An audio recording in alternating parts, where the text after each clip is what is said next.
Today's guest conversation is with Mr. James Leverton, head coach of the McLennan Community College Highlanders in Waco, Texas. Here's episode 70 of the Baseball Forward podcast. Coach, I should have asked you first before we were off. Did I say it right, Leverton? Leverton, that's correct. I've heard all sorts of different, names playing. You would get the wrong name every now and again, but yes, it's Leverton, just like it's spelled. Yes, and I pride myself on not being a moron when I can read and spell, and it made sense to me. So it is awesome to have you on today, man. Hey, and let's start with this. Congratulations on being named the head coach at McLennan this past summer. What an honor to be able to run that program. Congratulations. How you feeling about everything? Thank you for saying that. It is an honor. It's a great place, great community, good college town. Been here before. The type of players we get in here and get to be around every single day, and the assistant coaches and extended staff, trainers, administration know everyone, know them well. So it's been a really good transition coming back here, and we feel that this is one of the best junior colleges in the country. Heck yeah, it is, and there is no question on that. National championships to prove it. So, okay, so being brought in July. Recruiting and the madness of college baseball right now. What's the biggest adjustment for you personally? Because man, you've been around the game a long time. You've coached at some really good schools. You're weathered at this point. So my question to you would be, what's been the biggest adjustment being the head guy versus previous roles? I think the biggest adjustment for me was learning how to delegate, which is something that I really like to do, and empower our guys, our assistant coaches, to trust them to do things and do them well. And we've knocked it out of the park. Coach Peter Stark, our pitching coach, and Coach PJ Carmichael, who I hired as soon as I got the job, he volunteered here for 4 years. Wow.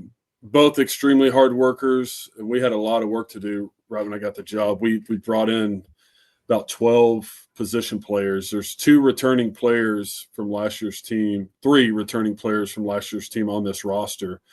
So we got to work in about 3-4 weeks. We're, bringing in some kickbacks and from Division I's and got after it. And we like the guys. All the personalities are great. But, since that slowed down, I would say the biggest adjustment is,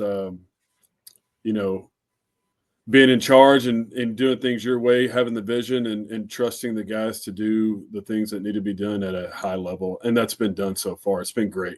Couldn't be more proud of the assistant coaches. That's awesome to hear. And like I said earlier, man, I'm excited to come and watch you guys in late September just to see the product, because let's not kid ourselves. McLennan is a machine. Like, you guys are a machine. It's one of the most respected junior college baseball programs in the country, without a doubt. Unless you're living under a rock and you don't know, if you don't know who McLennan is, you've been living under a rock if you're listening to this podcast. So I want to kind of go in this direction of what is playing baseball? What is being a part of McLennan, the McLennan baseball program?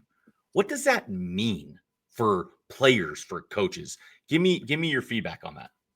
I think it's always been a standard.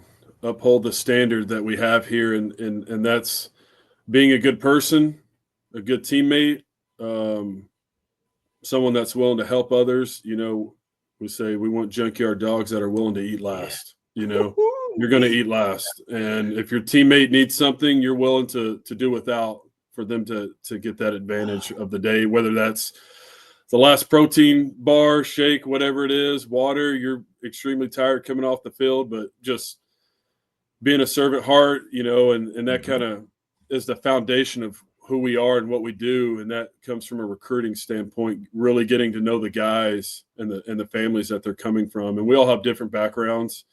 Being a good student, being a well-rounded person, how you do anything is how you do everything. And that leads into real money at the next place, because not every college Division I is fully funded, so they can stack, your athletics with your academics. And the third thing is we want a guy that wants to play at the highest level, and that's the big leagues. And we're going to be really demanding. We're going to coach hard, but we're also going to love on you. And and hopefully the lessons you learn here in those 3 areas carry on into your life outside of baseball. Yes. That's really what it is. And I kind of compare it to, you got the Cardinals and the Yankees, and the Cardinal way, the Yankee way. That's what we say here. And even going into football, the Patriots, sustaining success over long periods of time is really hard to do. Anyone can be a flash in the pan, That's right. We want to do it for long periods of time, and that just comes by making today the most important day. That's all you have is today, and tomorrow we'll worry about tomorrow, and yesterday's in the past. Let's get better today in all 3 of those areas, and that's what we're about. Love hearing that, man. Talking with James Leverton, the head baseball coach at McLennan Community College in Waco, Texas. Waco, I love that name for whatever reason. You said something that I want to go to because I want you to make this clear.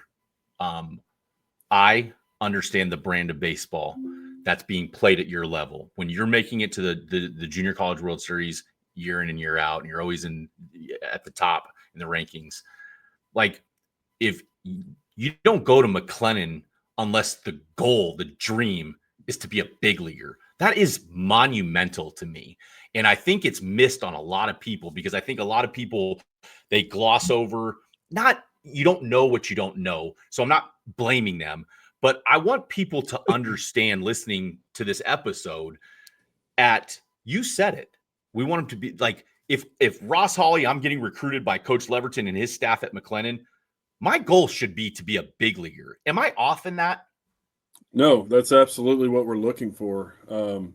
And I think the proof's in the pudding right now. We have 5 players in the big leagues at the same time right now that came from McLennan. Wow. And Wow. that's the ultimate goal, because you're coming to school to play baseball. Let's be honest. You're picking where you go to college for baseball. And that's an important decision because it's going to be who you're around every day, player wise, to get better, get pushed, and coaches that are going to hold you accountable every day in every facet, those 3 things. But we absolutely want guys that want to play in the big leagues. And we ask every guy that we're recruiting, what's your end goal with baseball? What do you want from baseball? And to be honest, if I hear, hey, coach, Division I, I want to do this, that's not the answer we want. I want to play in the big leagues. I'll do whatever it takes to play in the big leagues. Because at the end of the day, the SEC is great. It's a great league. And Big 12, ACC, Sun Belt, all these leagues are good. I think college baseball is better than it's ever been. Guys are going through the system faster. They're more ready at a higher rate to progress through to Major League Baseball. But make no mistake about it, if that's not your end goal, you can move on somewhere else. So that's just what we believe, because those guys are going to put the effort day in and day out to make that dream a reality. It takes what it takes. It just doesn't happen landing at that spot and moving up. Hopefully while you learn here, you learn yourself as a player and as a person, your foundation, what makes you good, your identity as a player, your routines that get you lined up for the day, and you can carry those to the next place. So you're ahead of some other guys that are still trying to figure that out, that are just relying on their talent that have gotten them to this point. The work ethic that goes in, the hours, what lifts work for you as far as pitcher and position player. And you can carry that into pro ball, because when you get into pro ball, a lot of this stuff is probably on your own, especially in the off season. That's right. But exactly what works for you. And that's always going to be fluid. The older you get, your body changes. So you're going to take some things out and add some things that work for you with your age and the limitations of your body. But we hope by the time you leave here that you have a really good, solid rock foundation of who you are as a player and what works for you.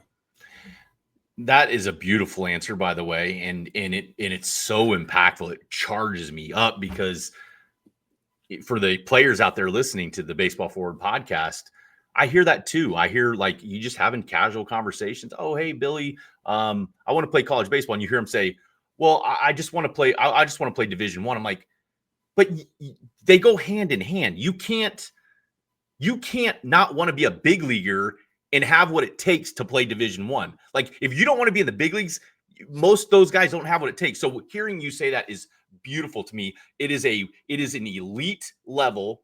It is an elite athlete. It is an elite mindset. And it should be the standard. That's why McLennan's good. Talking with Coach James Leverton of McLennan Community College today on the Baseball Forward podcast. Your identity, you're going in. I would be so fired up if I was you. I probably wouldn't be able to sleep because I'm thinking, oh man, like my theme and my identity and the stamp that I want to help elevate the program if that's even possible. So as a new head coach at McLennan, like, what comes to mind? Like, what's the goal? What's the plan? What's your stamp going to be at McLennan? I think my stamp's going to be, that we're going to turn the scoreboard off, like I said, and play to a standard. It doesn't matter what the score is. If we're down 10, up 10, we're going to run hard.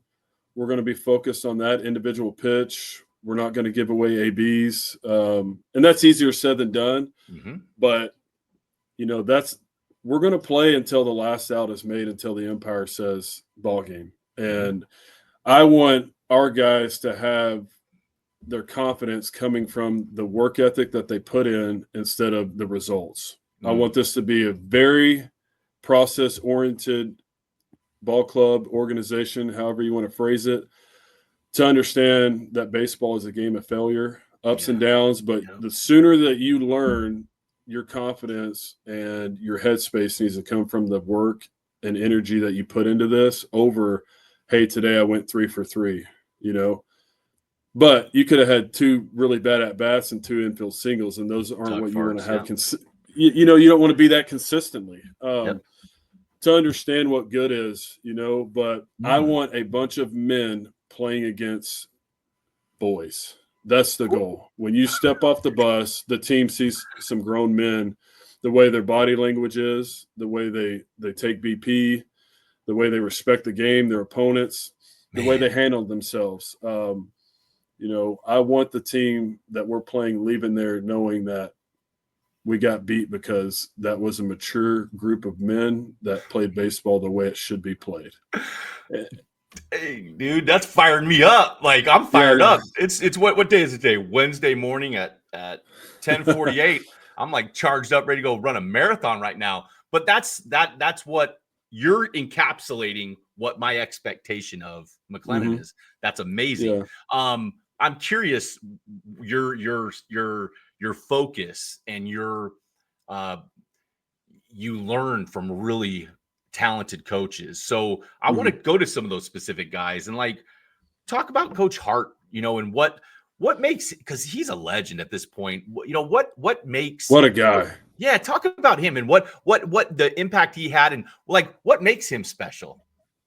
So I got to coach against him for 6 years here, and being across in the other dugout, to be honest, I was like, is that guy breathing over there? Cool, calm, collected. The best thing that I can say about Coach Hart is 2 things. The 2 best things, as far as he lets his assistants coach, does a really good job at that. Wow. And he lets his players play. He lets them play. Okay. There's a lot of freedom in that. And I got to see that for a whole year. It's really, especially in today's game, I think it's changed, old school ways at times. It's, we're gonna get on top of this right now. We're gonna address this mistake right now. But he has a way of, the guys are old enough to know they made a mistake at times. There is some coaching that goes into that, but the freedom the guys have to play, I mean, it was second to none. So I got to give him props on that. That's huge, man, and I love hearing that. I think it's so important. Baseball forward, our motto is elevating the next generation, and I think it's so important for us as men to communicate and articulate what other mentors have meant to us. So I appreciate that. Give me some other names that come to mind, because I'm excited to watch you coach. Who formed and who shaped and who, I get it's going to be your version, but who impacted you? Who made that impression on you? Oh man, I could go on and on. Coach Curry at Little Rock.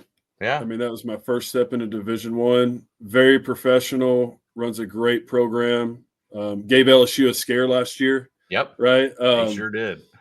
And he's just a really good human being. You know, he's very organized. He has the college style and integrates a pro mindset to it also. You know, he was drafted like 30 times. I mean, the guy, he's, you know, and he played for a while. Just a really good person to be around. But he does hold people accountable. Make no mistake about it. But you got to see the professionalism in him. And I learned a lot from him, especially moving to that level and kind of how to deal with personalities at that level. Very thankful for him. Enjoyed my time there, and you know, I wish him a lot of luck this year. So let's go. That was a fun series to watch too, by the way. Oh yeah. And Coach Thompson, you know, he's at Baylor. We coached together here at McLennan and at Baylor. He gave me my opportunity. Forever thankful for that. Recruited me some out of high school. Very good speaker in public. Learned a lot of that, you know, watching him go do his thing, speaking to a crowd and getting people to buy in. That's awesome. Been doing it a long time, you know, extremely thankful for him for giving me the opportunity. My high school coach probably has the biggest impact on me, Randy Talley at Rockwall. He retired. Let's go, Coach Talley. Yeah, I went to his Hall of Fame induction in Round Rock a couple of years ago, but that being in that program, I mean, our off seasons, it was nothing to do with baseball. It's who's going to quit today. Who's going to quit, you know? Let's go. And learn how to turn your brain off and just go. You know, it's not about how you feel. If you're tired, a little under the weather, nobody cares. The other team doesn't care. Scouts don't care. It's about winning and pushing yourself to the max, you know, and learning how to tap into that side of things, which I carried into professional baseball as well. As a player, he had a huge impact on me. We still talk frequently. He taught me how to coach each player individually, and I could go with a great story on that if you would like. I have at it, man. This is it. So I'm more of a checkers player in my head as a player. You know, I wasn't trying to be too cerebral. It was give me the ball, give me an AB. It's me versus that guy. Let's strap it on. So I'm pitching and playoffs first round. I walk the bases loaded, and I'm kind of staring in the dugout. This is the first inning, and he walks out and grabs me by the shirt in front of God and everybody and says, "You've played all over the country. You're supposed to be all world, and you can't throw a strike in Garland, Texas." And he had some other words to say outside of those. That's the clean version. So instantly my head goes, I'm about to show you, you know. So end up getting out of it, punch out the side, come in. The next day, our pitcher, Drew Verhagen, who was going to TCU, another lefty. Yeah. And I'm in center field, and he does the same thing. And Drew was he was a chess player, real cerebral, plus changeup pitched, you know, and he does the same thing. And my teammate and I, Roger Kieschnick, who played in the big leagues, who had a really good club. Yeah. We're meeting in center field, and I'm like, oh, he's getting in him right here. You know, I can't wait to. So Derek gets out of it, and I go into the dugout. I said, hey, Derek, what did he have to say to you? He said, just hold him to 2 runs, and we're going to win this game. And I was like, what? Yeah. So all these years later, I asked him, wow. Man, he said, you can't coach guys the same way. You wouldn't have responded to that, and Derek wouldn't have responded to how I did you. So in a collective team atmosphere, we're all pulling on the same rope and going for this win, but each guy, you have to know how they click and what they do. And I think we carry that into here is get to know the person, how his brain works, how he's going to be motivated, and coach that guy differently than the next guy.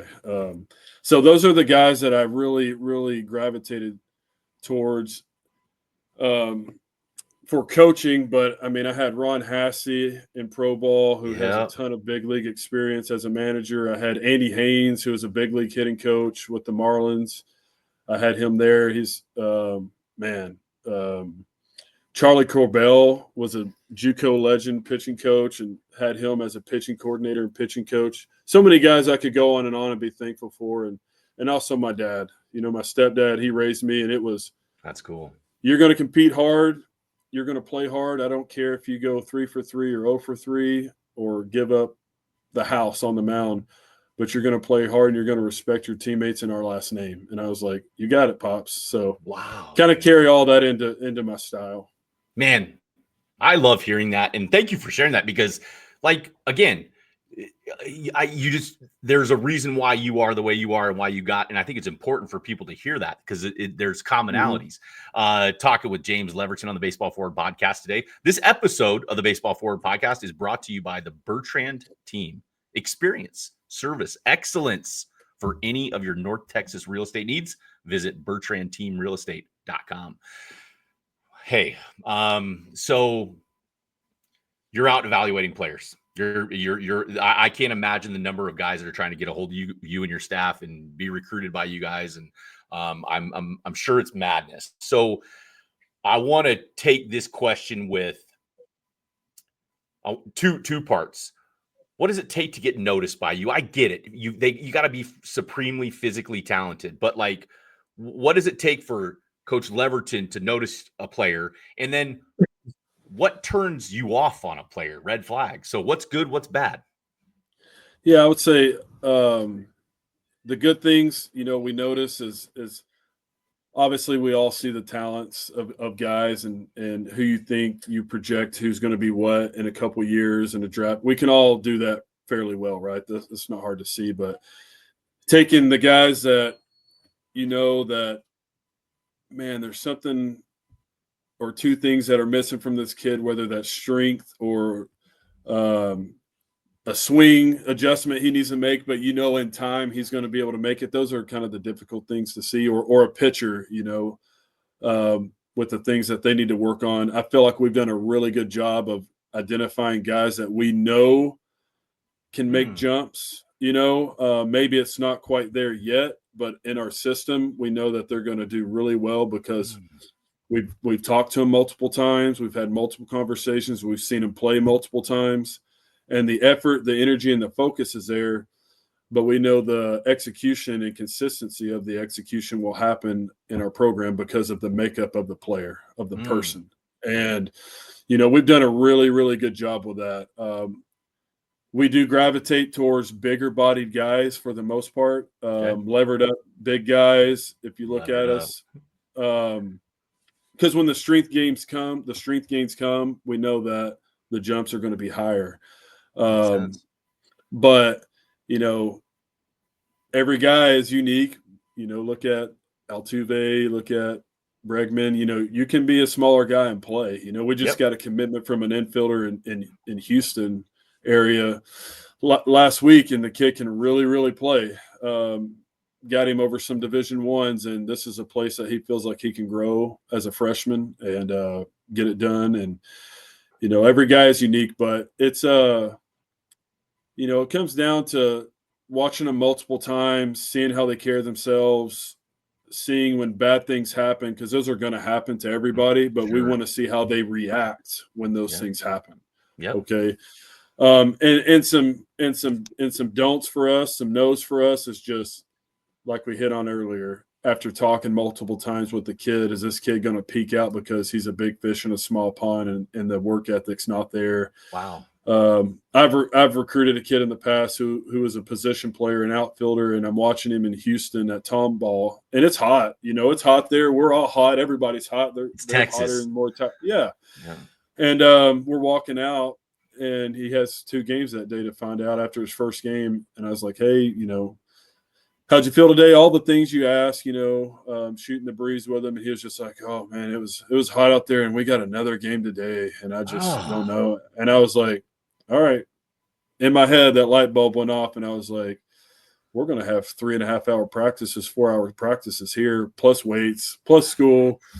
That was all that I needed to hear. And,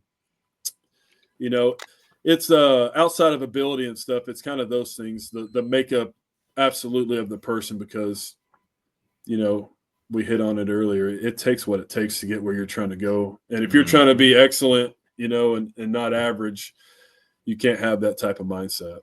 It seems so like that seems so basic to me yet it's so distant for, and I'm not even going to say this generation because it's just in general, but if you are not process oriented, you have no chance at being successful at your level, the next level, the next level. And I think it's so important for kids to hear stuff like that. I want to talk a little bit about parents and just kind of no, like if you're sitting there talking to a high school booster club and you're giving advice to parents about how they should handle themselves, maybe some red flags, maybe some do's and don'ts, maybe just some general advice that coaches pay attention to when it comes to not just the player but the family and the surroundings. What would you have to say?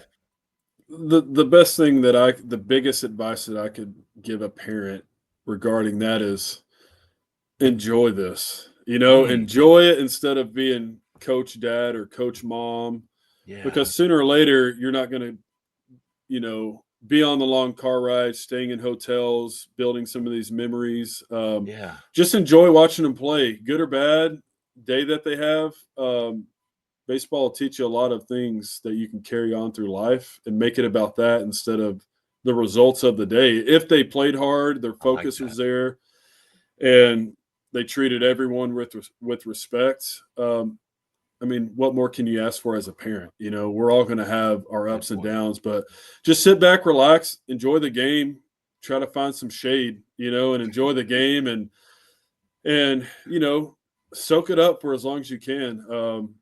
It kind of that's how I was raised, and my dad's an ex-Marine, and it was, that's all it was about. And it was about just playing hard, being focused, respecting the game, and the results will be what the only thing you can control is those three things and how you prep and make it about that.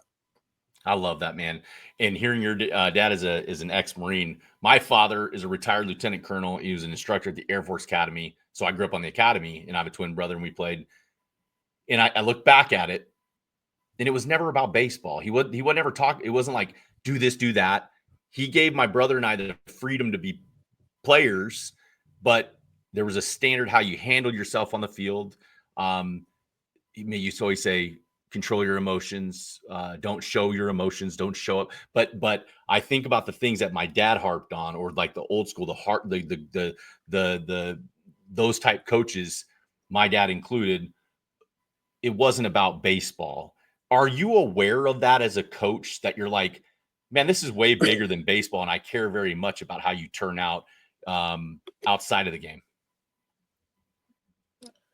Yeah, sorry you cut out there for a second. The last part of that, I got everything at the beginning, but we're aware. You can just see how the kids handle themselves. It's control what you can control. Just keep going back to that, and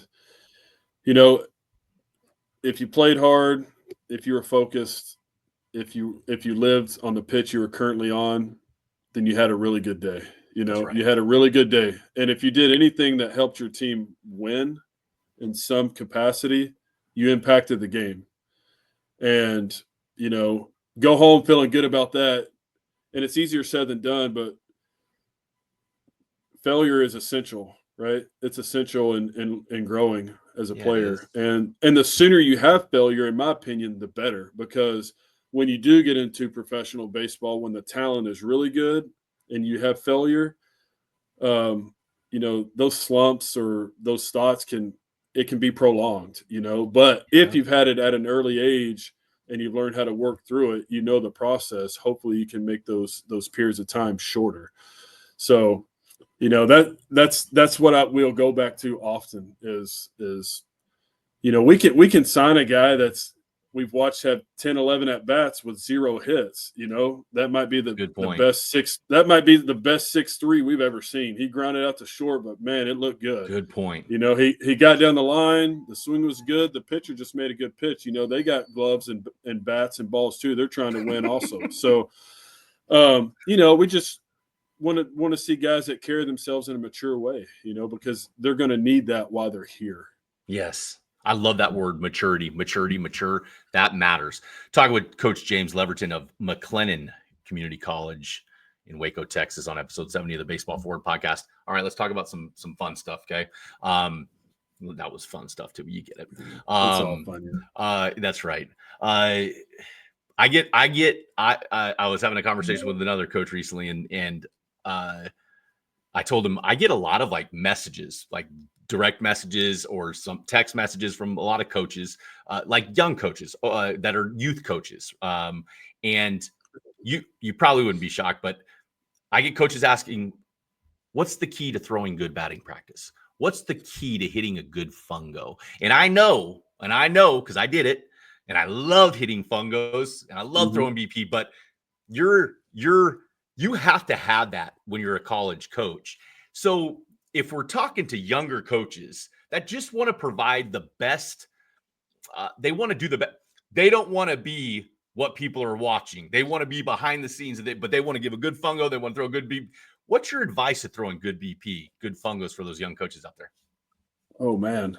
Let's go. I mean, a good fungo for me is like you're going to have to just practice and practice and practice and do it. And it's like anything else. And, we want good 2-hop to 3-hop ground balls, learn to move them around. Don't be afraid of being vulnerable. I actually had one of our assistants out there the other day, Jack Williams, who played for us and then played at UNO, pitched in the World Series. He's a national champion for us in 21. And Hank Bard, who played here, then played at A&M. He works with our catchers, but it's okay to be vulnerable. You're not going to get good at anything unless you jump in with both feet, Good point. I told him, I said, by the end of the year, Jack, I said, you're going to get good at hitting fungo. So go work on it, go practice it. BP for me was tough at first because I came from pitching. I was a two-way player in college, was drafted as a pitcher. So I come in to throw BP. I'm volunteering my first year at McLennan while I'm finishing school, and I'm throwing like ride heaters. Yeah, So I had to learn, the feel of it, but it is tough at first. As much as I know, man. Just learn that feel. Get in the cage and do it. Don't be afraid to be vulnerable, like I said, and you'll get better with time. And hopefully, you have some coaches that allow you to do that, and players, understand. Again, be mature enough to know that this guy's trying to get better at his craft as a coach. So it's going to take some time and reps of doing it. But, BP, you're not going in there to carve. You're going in there to see how many nukes you can give up. So keep them at the belt and kill the spin. And with a fungo, just get out there and do it. Get out there and do it and take the time. And you're going to have some good ground balls and some not so good ground balls. Coach Rupp used to say, he would hit a line drive last year. It was really funny. He'd hit a line drive through the infield or something. He would just say, old habit. So just get out there and go do it. Oh, man. And you know what? I love that word vulnerable. And because if you're vulnerable, and give grace, I mean, for crying out loud, the game is not perfect, and it's not going to be a perfect 2-3 hop back spinner every time. That's such good advice, and don't care so much about what people think. I remember I had a guy tell me that who threw BP for the Rangers. I said, what's the tip? He said, get my front foot down in the same spot every time. And I'm like, it's just focusing on something, I think. That's really good stuff. And I like hearing tips, tricks of the trade. Yeah. What's your from a coaching perspective? What's your favorite thing to coach in a guy and see results? Is it like you like hit ground balls? Do you like teaching pitchers? Do you like the hitting stuff? Like, what's your favorite part of the game to teach? Oh man, I to be honest with you, I don't have a favorite part of the game. I was drafted as a pitcher, but I was always a position player at heart. Yeah. I love it all. I love it all. Anything that I'm doing is my favorite at the time. The biggest joy that I have is when the light bulb goes off on a kid and that one thing clicks and seeing them get better. That's where I get joy and happiness. But if it's hitting at the time, I like hitting. If it's pitching, obviously love pitching. That was my background for years. Yeah. Outfield play is fun. I mean, the whole game is just fun. You know, Yeah. it's great to be around and watch guys work. I wish I could give you a specific area of the game. I just love the whole game. You know, the whole game itself, because you can win in any facet. So Yeah, you can. you know, it can be base running, it can be infield play. You know, the pitching can win it for you. Timely hitting. It's just, I love coaching it all. I love being around guys that love to coach kids. And, you know, Coach Stark, you know, he's doing a great job with our pitchers, Hank with the catchers, all of them, PJ with their hitters and infield. So just, I'll learn something new every day. You know, you can learn, you can go watch a 12-year-old game and see something you haven't seen before and go, holy cow, you know, like that could work at our level, you know? Yes. So I don't have a specific area. I just kind of a baseball guy. I love it all. Spoken like a true head coach. Hey, you didn't take the bait. You didn't take the bait, Coach. You were a pro. Hey, you're very mature is the word. Talking with Coach Leverton of McLennan on the Baseball Forward podcast today. All right, I had a conversation the other day with Coach Jim Schwanke, one of my partners with Baseball Forward. Coach Schwanke, 3-time national champion, LSU recruiting coordinator or hitting coach, blah, blah, blah.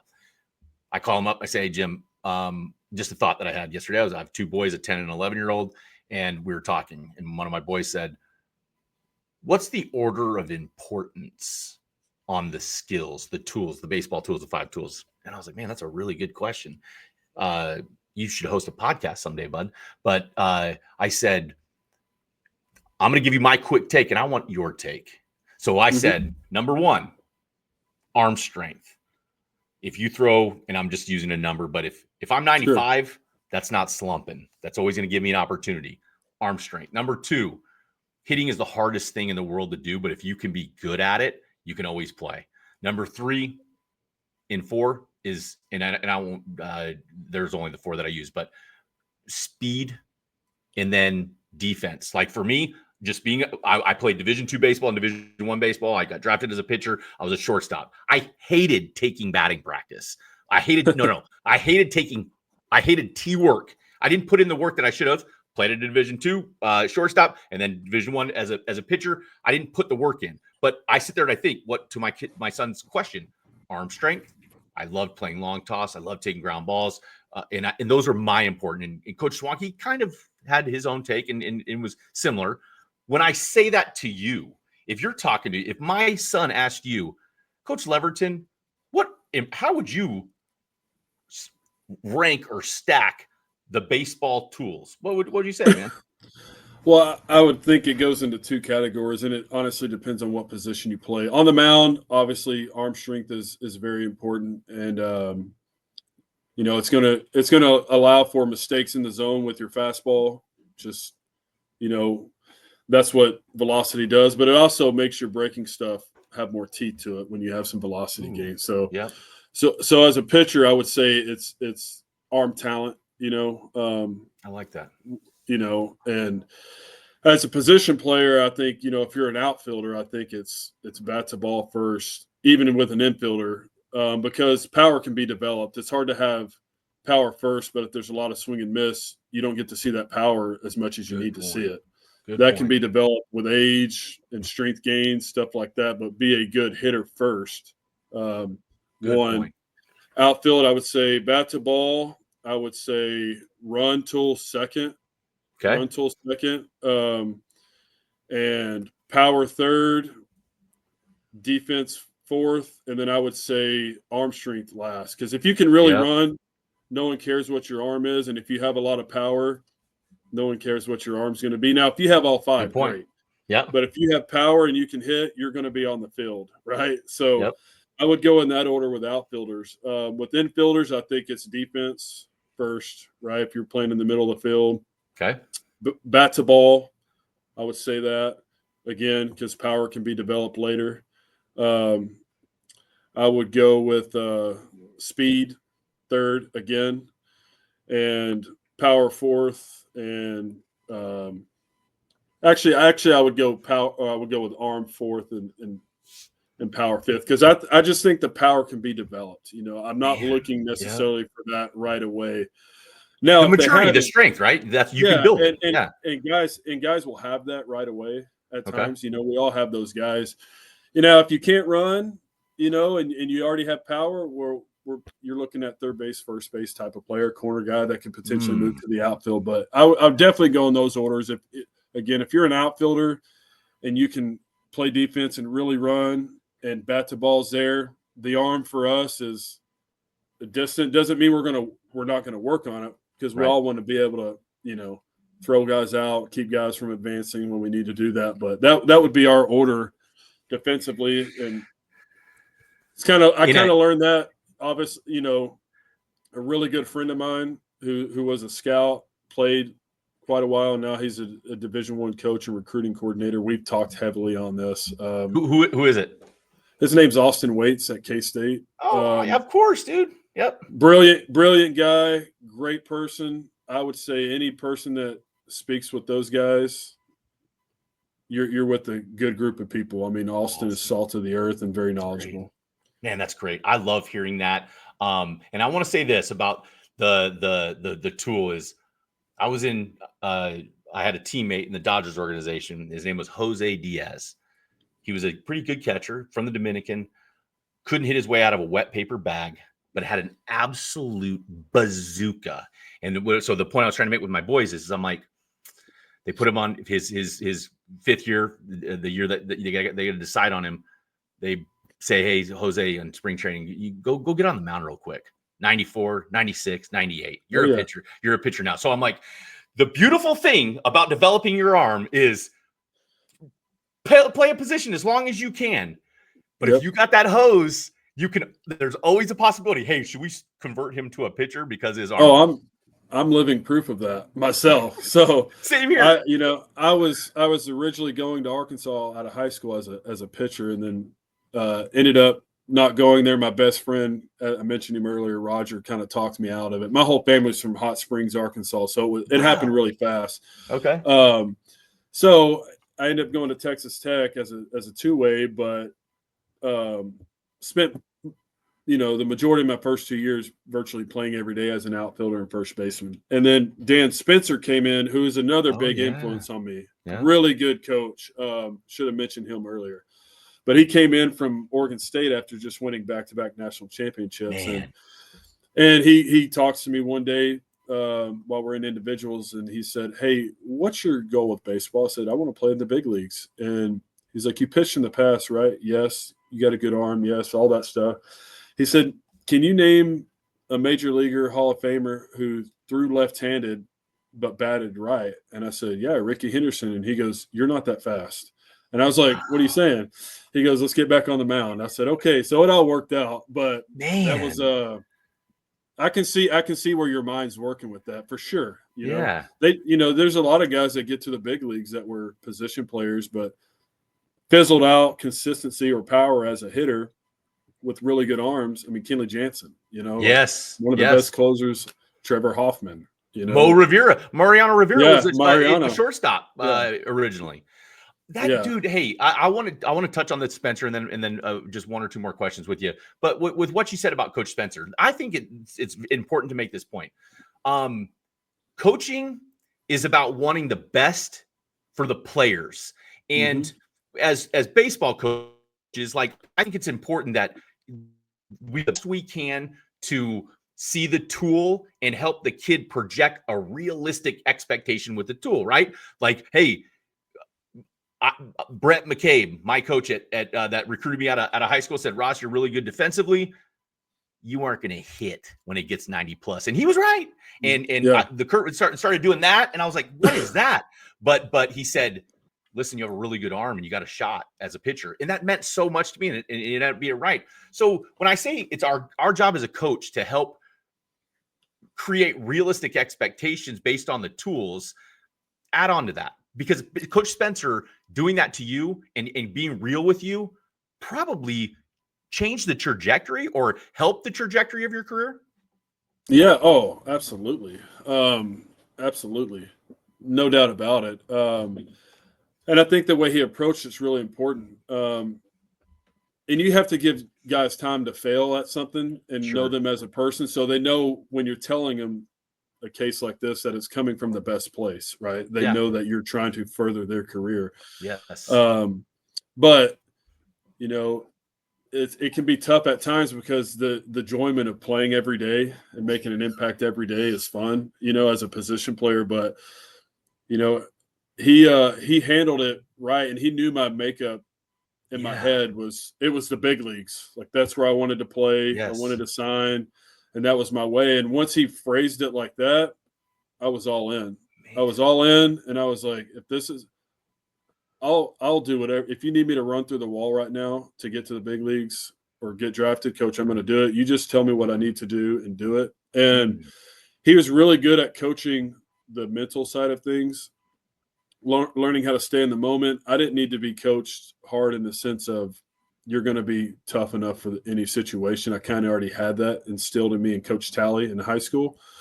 So we went to work and learning how to process each pitch and move on from a pitch or not think about a future pitch, think about the one I'm currently on. Physical things, what I did as I got on YouTube when it first came out, and I watched Cliff Lee, I watched Scott Kazmir, and I watched Cole Hamels, and I said, how can I emulate those guys, whether a delivery standpoint or a pitch design standpoint, what they call it now to relate to some of these players, but learning, you know, my identity, how the ball comes out and how I'm going to get guys out. I've just watched major leaguers because that's where I wanted to try to go. So worked on that, those physical things and some mental things with Coach Spencer. And I mean, it all worked out for the best. You know, looking back, I wish I would have done it earlier.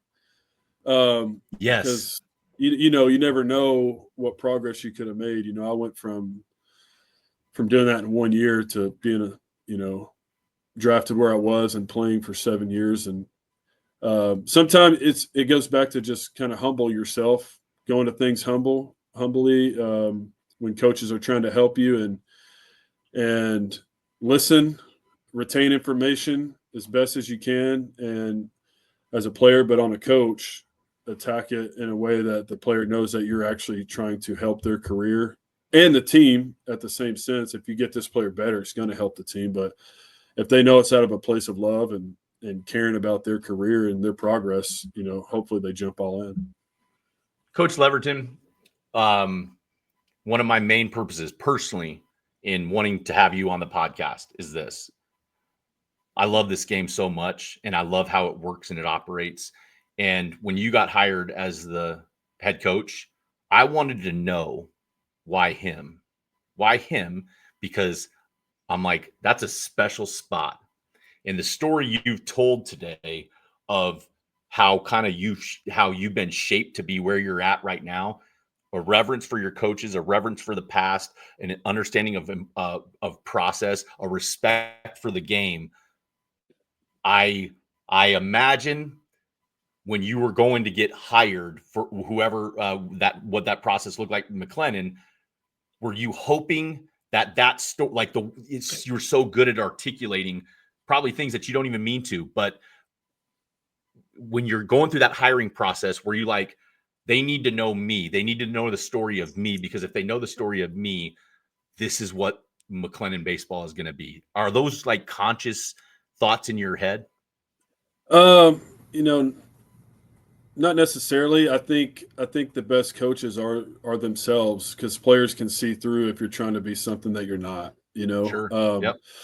And knowing our athletic director, Sean Trocum, you know, I was here previously, and she knows my backstory growing up and everything. So she knew that, you know, the respect that I have for this place and how I'm going to treat it with care. And she knows that I'm really aggressive with recruiting and coaching and things like that, but also have the kids' interest as a person first over a player, you know. And that, you know, that shaped me from many different ways, from coaches that I played for and coaches that I work for. So, and knowing this place and what it stands for, you know, this isn't Last Chance U. You know, That's right. We don't want to be that place. You know, we want to be a place when people come here, they go, man, this is a Division I program at a 2-year school. That's right. And that's kind of how I wanted to approach this thing, which is the standard has been set here. Tyler carried it on well. Tyler Johnson, really good friend of mine. He carried it on well. What a job he did. But being familiar with this place and what it's about, I think it's obviously a great fit. So yeah, man, I see it and it's awesome. I love the undertones, the dynamics behind the decisions, and it's obvious to me. Last question I have for you, talking with Coach James Leverton on episode 70 of the Baseball Forward podcast. Music. Please tell me that I love music. I love pregame. I love the BP music. And I want to know, man, you had a nice, healthy career. What was your music? What'd you walk out to? What'd you play to? What was your stuff? I'm a classic rock, blues, Motown type guy. I love music myself. Really big into music. I came out to the Black Keys at one point. Love it. Gary Clark Jr. He's a blues guy. Yeah, dude. Gary Clark Jr. is one of the best ever. Oh, in my opinion, he's the best blues musician in the world right now. I've gotten to see him live in Austin a couple times. My wife surprised me with tickets, but we've had a lot of stuff blaring here during practice. We go from reggae to country to classic rock to rap. We told guys to give us 3 or 4 songs each, put it on a playlist, get it going. But we want to be diverse in that area because there's only so many times you can hear the same song at BP and you have a playlist memorized. So it helps you get through practice.